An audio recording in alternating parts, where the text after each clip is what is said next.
بسم اللہ الرحمن الرحیم۔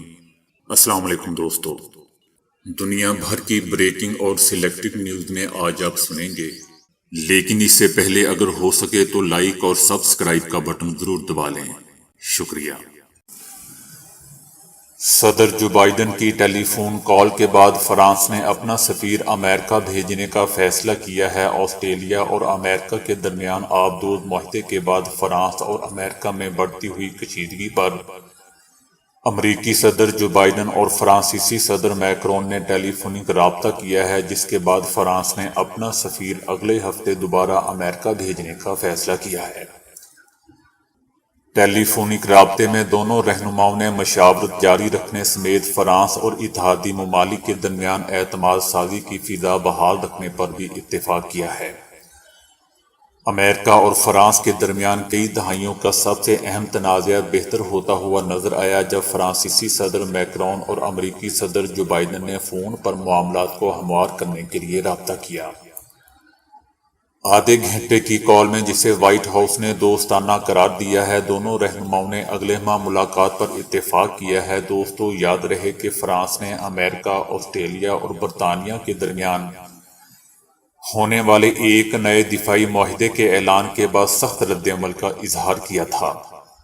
اس معاہدے کے نتیجے میں فرانس کو آبدوزوں کی اربوں ڈالرز کی ایک ڈیل ختم ہونے کی صورت میں بھاری نقصان اٹھانا پڑا تھا۔ تو کیا صدر جو بائیڈن نے معافی مانگ لی؟ وائٹ ہاؤس کی پریس سیکرٹری جین ساکی نے اس سوال کو بار بار ٹال دیا اور اتنا ہی کہا کہ جو بائیڈن نے تسلیم کیا ہے کہ مزید مشاورت ہو سکتی ہے۔ مذکورہ معاہدے کے بعد فرانس نے گزشتہ ہفتے امریکہ اور آسٹریلیا سے اپنے سفیروں کو واپس بلا لیا تھا اور فرانس نے کہا تھا کہ اتحادیوں نے اس کی پیٹھ پر چھرا گھونپا ہے۔ ادھر برطانوی وزیر اعظم بورس جانسن نے امریکہ کے دورے کے دوران اپنے الفاظ چبائے بغیر کہا کہ فرانس کو آبدوزوں کے معاہدے پر اب اپنے غصے پر قابو پا لینا چاہیے۔ فرانسیسی عہدیداروں کو ضبط سے کام لینا چاہیے۔ فرانسیسی سفیر کو امریکی ہم منصب جو بائیڈن کے ساتھ فون کال کے بعد اگلے ہفتے امریکہ واپس جانے کا حکم دے دیا گیا ہے۔ چائنا کا کہنا ہے کہ افغانستان پر عائد معاشی پابندیوں کو فوراً ختم ہونا چاہیے۔ افغانستان سے متعلق ہونے والے G20 وزرائے خارجہ کے اجلاس میں وزیر خارجہ وانگ یی نے افغانستان پر سے اقتصادی پابندیاں ختم کرنے کا مطالبہ کیا ہے۔ چینی وزیر خارجہ وانگ یی نے کہا کہ افغانستان کے زر مبادلہ کے ذخائر افغان عوام کا قومی اثاثہ ہیں، جس پر نہ صرف ان کا اپنا حق ہونا چاہیے بلکہ استعمال بھی انہیں خود ہی کرنا چاہیے۔ لہذا عالمی برادری زر مبادلہ کو افغانستان پر سیاسی دباؤ ڈالنے کے لیے سودے بازی کے طور پر استعمال نہ کرے۔ دوسری طرف دوستو، یورپی ملک لتھوانیا کے محکمہ دفاع نے عوام سے چینی ساختہ موبائل فون پھینکنے اور نئے فون نہ خریدنے کی ہدایت جاری کر دی ہے۔ وزارت دفاع نے عوام کو خبردار کیا ہے کہ وہ اپنے چینی ساختہ موبائل فون پھینک دیں اور نئے چینی فون خریدنے سے باز رہیں۔ وزارت دفاع کا یہ بیان نیشنل سائبر سیکیورٹی سینٹر کی جانب سے چینی تیار کردہ 5G موبائل فونز کے معائنے کی رپورٹ کے بعد سامنے آیا۔ اس رپورٹ میں دعویٰ کیا گیا ہے کہ ایک شیامی موبائل میں پہلے سے سینسرشپ ٹول انسٹال تھے، جبکہ ہواوے کے ایک ماڈل میں سیکیورٹی خامیاں تھیں۔ شیامی کمپنی کا کہنا ہے کہ وہ کمیونیکیشن کو سینسر نہیں کرتے اور ہواوے کہتی ہے کہ وہ استعمال کنندگان کے ڈیٹے کو باہر نہیں بھیجتے۔ نیشنل سائبر سیکیورٹی سینٹر کی رپورٹ کے مطابق شیامی کے فلیگ شپ Mi 10T 5G فون میں ایسا سافٹ ویئر پایا گیا ہے جو فری تبت، لانگ لائف تائیوان انڈیپینڈنس یا ڈیموکریسی موومنٹ جیسے الفاظ کی شناخت کرتے ہی انہیں سینسر کر دیتا ہے۔ اگرچہ یورپ میں بھیجے گئے ان ماڈلز میں ان ایپس کو غیر فعال رکھا گیا ہے، لیکن رپورٹ میں اس بات پر زور دیا گیا ہے کہ ان ایپ کو کسی بھی وقت ریموٹلی فعال کیا جا سکتا ہے۔ دوستو، یاد رہے کہ اس رپورٹ سے لتھوانیا اور چائنا کے درمیان جاری تناؤ میں مزید اضافہ ہو چکا ہے۔ گزشتہ ماہ چائنا نے لتھوانیا سے مطالبہ کیا تھا کہ وہ چائنا سے اپنے سفیر واپس بلا لے۔ بھارت میں ایک آدمی نے اپنے پوتے پوتیوں کی فرمائش پر گھر کی چھت پر بڑا سا ہوائی جہاز بنوا ڈالا۔ 52 سالہ ذاکر خان نامی اس شہری کا تعلق بھارتی ریاست جھارکھنڈ کے شہر رانچی سے ہے۔ اس کے پوتوں پوتیوں نے بڑے کھلونوں کی فرمائش کی تھی، جس پر اس نے کنکریٹ سے اپنے گھر کی چھت پر ہی ایک بڑے سائز کا جہاز بنوا ڈالا۔ ذاکر خان نے کبھی ہوائی جہاز کا سفر نہیں کیا تھا، چنانچہ اس نے گوگل کی مدد سے ہوائی جہاز ڈیزائن کیا اور مقامی راج مستریوں کی مدد سے اسے تعمیر کروایا۔ اس منصوبے پر 10 لاکھ بھارتی روپے تقریباً 22 لاکھ پاکستانی روپے لاگت آئی۔ ذاکر نے اس جہاز کا نام انڈیگو رکھا ہے۔ اس جہاز کا بیرونی اور اندرونی ڈیزائن ہو بہو اصلی جہاز جیسا ہے۔ اس کے اندر سیٹیں لگی ہوئی ہیں، ان کے ساتھ سیٹ بیلٹ بھی موجود ہے، کھڑکیاں اور ہر وہ چیز اس جہاز میں موجود ہے جو اصلی جہاز میں ہوتی ہے۔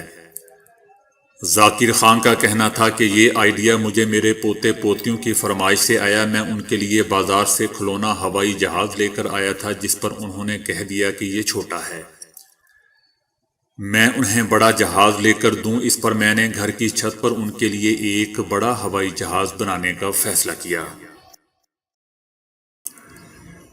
روسی سائنسدانوں نے دنیا کی سب سے بڑی زیر آب دوربین پانی میں اتار دی ہے، جو اب تک ہماری معلومات کے مطابق سب سے چھوٹے کائناتی ذرات نیوٹرائنوں پر تحقیق کرے گی۔ روس کی مشہور جھیل بیکل کے پانیوں میں 750 سے 1300 میٹر گہرائی میں کائناتی دوربین ڈبوئی گئی ہے، جسے بیکل گیگا ٹن والیوم ڈیٹیکٹر کا نام دیا گیا ہے۔ اس طرح دوربین کو جھیل بیکل کے کنارے سے 4 کلومیٹر دور اتارا گیا ہے۔ واضح رہے دوستوں کہ جھیل منجمد تھی اور اس میں سوراخ کر کے دوربین جھیل میں ڈالی گئی۔ ہم جانتے ہیں کہ کائناتی ذرات نیوٹرائنوں کی شناخت بہت مشکل ہوتی ہے، اور یہی وجہ ہے کہ دوربین فضائی آلودگی سے دور رہ کر ان ذرات کی شناخت اور تحقیق کرے گی۔ دوستو، جھیل بیکل دنیا میں میٹھے پانی کی سب سے بڑی گہری اور شفاف جھیل ہے، یہاں آبادی نہ ہونے کے برابر ہے۔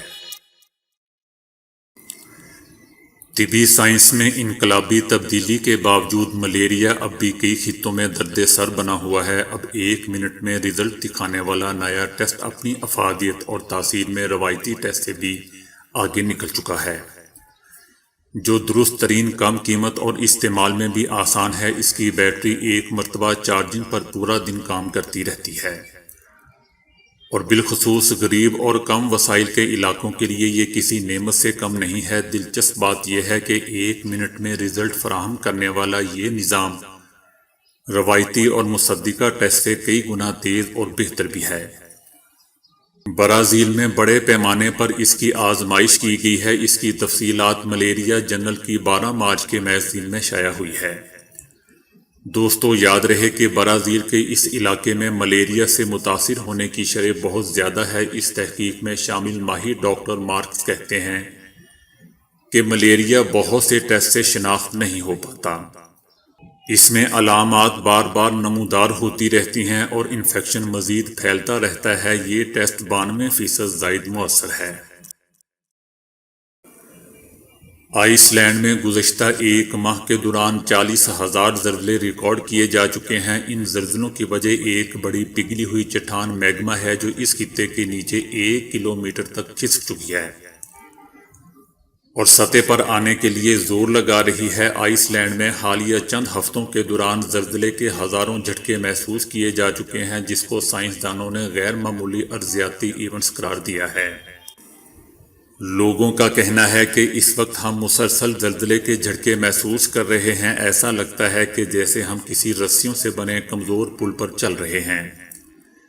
یہ علاقے آتش فشانی ہاٹ سپاٹ کے جنوبی حصے میں واقع ہے، جہاں 24 فروری سے اب تک 40,000 سے زائد زلزلے کے جھٹکے محسوس کیے جا چکے ہیں۔ یہ تعداد گزشتہ پورے سال میں ریکارڈ ہونے والے زلزلوں سے زیادہ ہے۔ آئس لینڈ کو اکثر زلزلوں کا سامنا ہوتا ہے، کیونکہ پلیٹیں ہر سال 2 سینٹی میٹر کی رفتار سے آہستگی سے متضاد سمت میں کھسکتی رہتی ہیں۔